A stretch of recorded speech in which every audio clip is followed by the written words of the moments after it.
Hey, hello, what's up guys? I am Arisiva Sheikh and welcome to my brand new video. আশা করি আজকের video title এবং thumbnail দেখে আপনারা হয়তো এতক্ষণে বুঝেই গিয়েছেন আজকের এই ভিডিওটা কি নিয়ে হতে চলেছে। জি গাইজ, আজকের এই ভিডিওতে অনেকেরই অনেক প্রশ্ন আছে, সেইগুলো সলিউশন করার চেষ্টা করব। অনেকেই কমেন্ট করতেছেন, সেই কমেন্টগুলোর রিপ্লাই দেওয়ার চেষ্টা করব। চলুন আজকের এই ভিডিও শুরু করা যাক। আর ফার্স্ট অফ অল সবাইকে বলে নিতে চাই, আজকের এই ভিডিওটা সম্পূর্ণ ভিডিওটা একজনের জন্য মেক করা। ওনার অনেকগুলো প্রশ্ন আছে, আর আজকের এই ভিডিওটাই ওই ভাইয়াকে আমি ডেডিকেট করতে চাই। ওনার জন্য এই পুরো ভিডিওটা আমার বানানো। আর উনি ফার্স্টে একটা কমেন্ট করে, আসসালামু আলাইকুম। ওয়ালাইকুম আসসালাম ভাইয়া আপনার বাইকের মাইলেজ টেস্ট নিয়ে একটা ভিডিও বানান প্লিজ। ফার্স্ট অফ অল আপনাদেরকে আমি বলে নিব, আমার বাইকের মাইলেজ দেয় 34 থেকে 35-এর ভেতরে। আর অনেকে বলতেও পারেন এত কেন?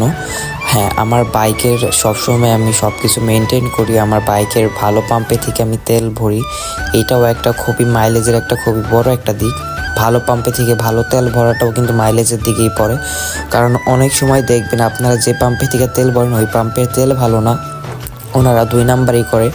এরপরে ওই পাম্পে থেকে তেল বলে টাঙ্কিতে অনেক বালু জমে। অনেক পাম্পেই দেখবেন যে পাম্পে থেকে তেল নেওয়ার পর টাঙ্কিতে বালি জমে রয়েছে নিচে। এরকম পাম্পে থেকে আমি তেল ভরি না, আমি সবসময় এক পাম্পে থেকে তেল ভরি। আর আমি আমার গাড়ি প্রত্যেক মাসে একটা করে মাস্টার সার্ভিস করি, সেইটার জন্য আমার গাড়ির মাইলেজটা আমি আরও বেশি পাই।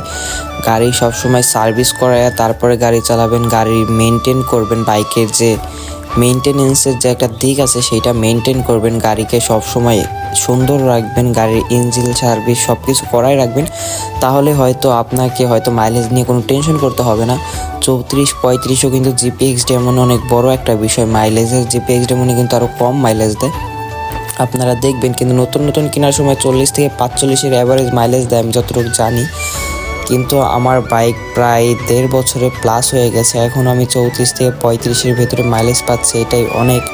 আর আমার সার্ভিসের কারণে হয়তো বা আমি মাইলেজটা একটু বেশি পাই। এইটা অনেকই জিজ্ঞাসা করলে আমি বললে বিশ্বাস করে না হয়তো। আর অনেক সময় আপনারা পাম্পে ব্যতীত বাহির থেকে খোলা তেল আপনাদের বাইকে ভরবেন। আপনাদের বাইকে ভরলে হয় কিনা জানি না, আমার বাইকে ভরলে অনেক সময় হয় কি আমার গাড়ি চলে না, আমার গাড়ি পিক আপ ছেড়ে দেয় বা গাড়ি স্টার্ট হয়ে চলতি অবস্থায় বন্ধ হয়ে যায়। এরকম অনেকবার হয়েছে আমার সাথে। আর এর জন্য আমি খোলা তেল কখনো ভরিও না, সবসময় পাম্পে থেকে ভালো তেলটা ইউজ করার চেষ্টা করি।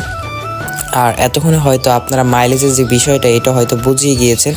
চলুন তাহলে সেকেন্ড নাম্বার কমেন্টে চলে যাই, দেখি সেকেন্ড কমেন্টে কি আছে। আর ওনার সেকেন্ড কমেন্টটা কিছুটা এইরকম ছিল, ভাইয়া জিপিএক্স ডেমন GR 165 আর এই বাইকটা আমারও অনেক পছন্দের একটা বাইক, ইনশাআল্লাহ সামনে নিব। তবে আমার একটা বিষয় নিয়ে খুবই ভয় করে যে আমার পিছনের চাকা নাকি ব্রেক করলে স্লিপ করবে। এটার সমাধান বা বাইকের ব্রেকিং নিয়ে একটা ভিডিও দিন প্লিজ।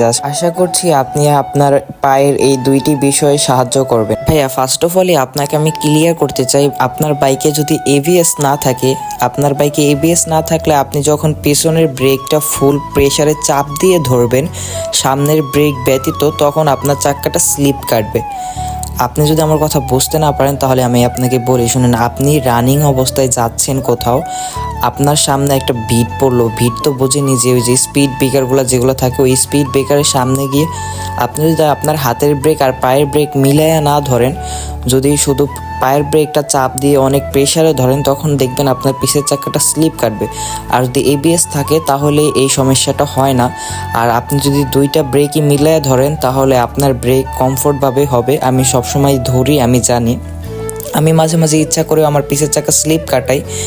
আর এইটা কোনো আহামরি কোনো বিষয় না, ব্রেকিংয়ে এইটা কোনো প্রবলেম করে না। আপনি এইটা যদি বাইকটা কিনেন তাহলে চালাইলে কিছুদিন চালানোর পরই আপনি বুঝবেন যে বিষয়টা কীরকম।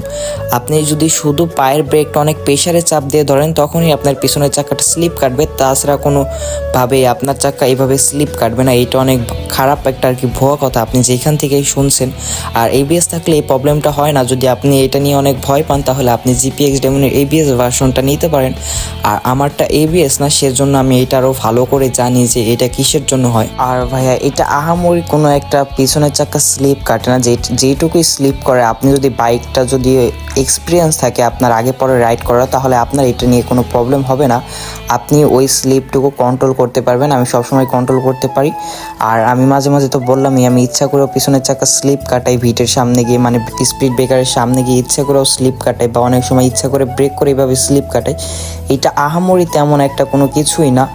যদি আপনি এই ব্রেকিং নিয়ে ভয় পান, তাহলে আপনাকে আমি বলবো, সাজেস্ট করবো আপনি এবিএস ভার্সনটা নেন। যেহেতু আপনার ফেভারিট একটা বাইক, আপনি বলেছেন আপনার পছন্দের একটা বাইক, সেজন্য আমি বললাম যদি নেন তাহলে এবিএস ভার্সনটা নিতে পারেন, যদি আপনি ব্রেকিং নিয়ে ভয় পেয়ে থাকেন।